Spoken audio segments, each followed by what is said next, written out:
Yo, what's going on, everybody?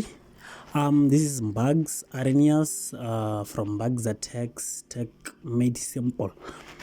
So today I'm gonna be showing you how to write a function and how to use a function prototype. So someone suggested this tutorial. So yeah, since I told you, I've been saying in some of the videos that if you have any tutorial that you would like me to do, please suggest so that I can do it. So yeah, I'll be showing you a function prototype and a function. So when you write a function, for sure, this hash include IO stream has to be there, as is the library of input and output. I'm not gonna be explaining that much. Using namespace, and then inside the int main you'll be calling your program. Your function will be calling your function. So when you write a function, you write your code. Usually we write it on top of int main, but then you can still write it under int main. I will explain more. I'll explain further as I'm going. So when you are writing function, the first thing that you will have to do is to write the type identifier. For example, if you want to work with integers, you will write int, and then you write the name of the the name of the function. So you will have to write int, the name of the function.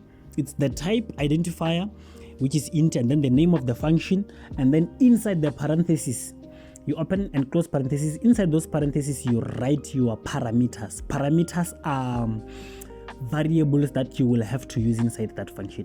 So it will be let me use int x and int y. You separate those two parameters with a comma, as you can see there. Then you open the curly brackets. You open the curly brackets. Then after opening curly brackets, inside the curly brackets should be your code. So let me say the first thing I can say, int r. My r is going to return the results. I just named it r after results. You can name it anyhow you want. Since you know. So it will be int r, and then below it, int r semicolon, and then below it you have to initialize the r. I'm sure you know how to initialize, because int r is declaring. You declare r, then you initialize r. R is equal to x, since our function is for adding x plus y. Those are our parameters, since I said they are our variables that we'll have to use here. So they are our parameters. So return r. Return r simply means maybe see out r. Yes, maybe yeah, I can say so. But then we write it like that, return r. Then since you can see int r equal to x plus y, and then return r. The r is for the result there. So the second thing we're going to do, now we jump into int main, into our int main, the main code. This is the main function. It is also a function, since you can see already they are declared kind of same way, like int addition, and then there's int main parentheses, blah blah blah, all these things. So inside our int main, inside our int main function, let me call it our main function, we will write int a equal to 5. Let me declare and initialize same time. A equal to 5, int a equal to 5. Then let me also put int b is equal to 6. Okay, 6 is fine. Int a equal to 5, int b equal to 6. We have declared and initialized a and a b. So these two variables, they are linked with those ones up there. I will explain further. So now we can say cout print addition. Cout, it's simply print. I usually call it print, and then addition of a and b. It's an addition of a and b, since it's showing you the it's even showing you that it's taking those parameters which are x and y up there, so they are linked with those ones up there. So yeah, as you can see, 5 plus 6 is 11 since we are doing an addition. So this is how we write a function. Then okay, so let me show you. Let me make it simple for you. Since you can see, this is our function. The function we have used, the int addition. Our function name is addition. So we can pass to, okay, let me try and modify this code and explain better, so explain more so that you understand. Let me delete the initializing and leave the declaring. Int a and b. Now we'll have to prompt the user to input his or her input. What can we call it? The number, the variable. So enter your inputs. It will be in a way in this manner. See out, enter your inputs, then C in, then let's say A, and then also to avoid writing a lot of C in, say A and then B, then semicolon. If you do it like that, it's the same as writing C in A and then also writing C in B. So since you can see, okay, let's try to build and run.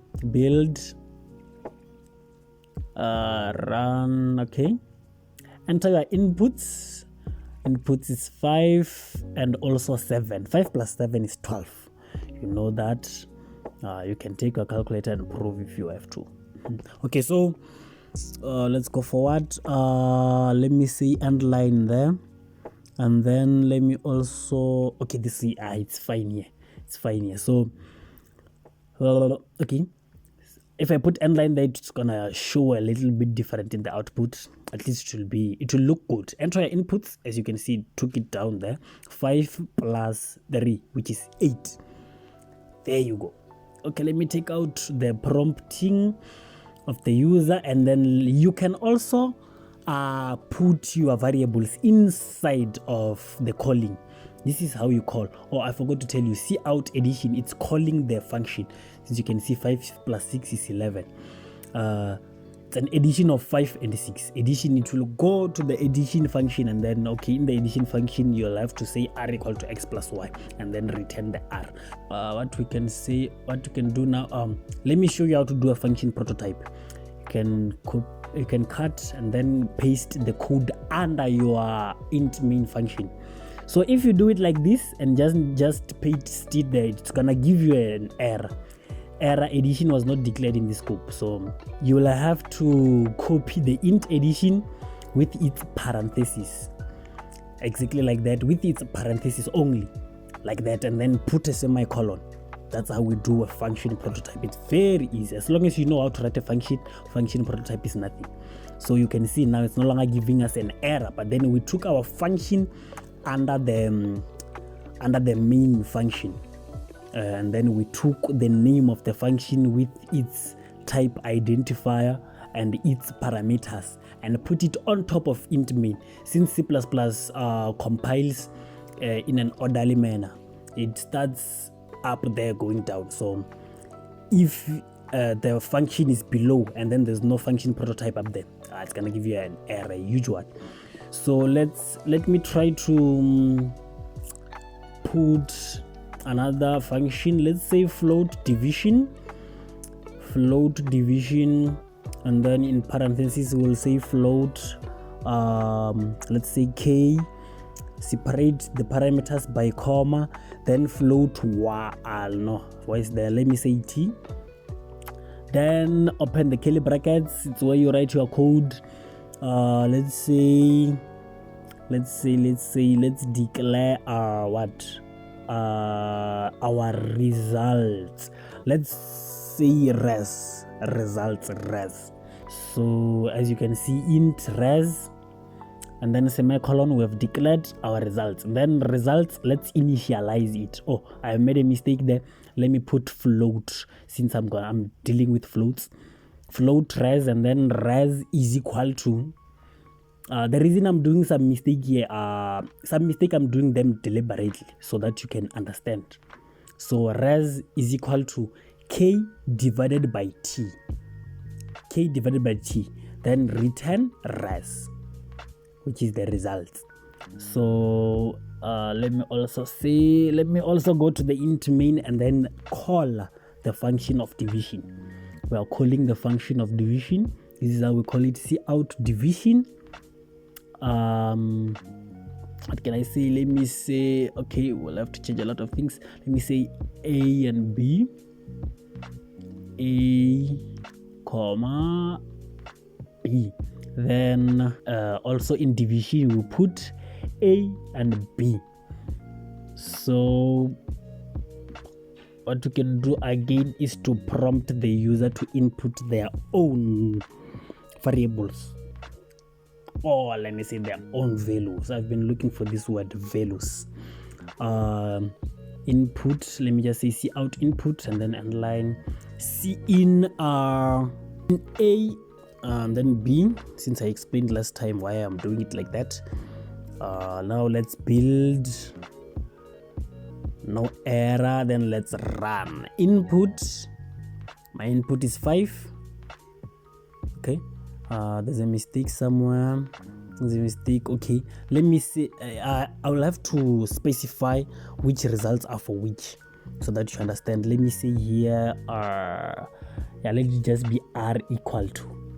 So we'll put the quotation marks for strings, r equal to, and then it will say r equal to, and then give you the answer. Also down here, let's say res is equal to, since the results of division is res there. It's declared and initialized as res. So we'll say res is equal to, and then it will give you the answer of division. So let's build and run. Yay, no error. Input, 5 plus 5 is 10. 5 divided by 5 is 1. Since you saw there, I just want to make it look more fine. Okay, let me just put end line, then build and then run. So it's gonna be input. My input is 7 plus 7 is 14. 7 divided by 7 is 1. You know very well.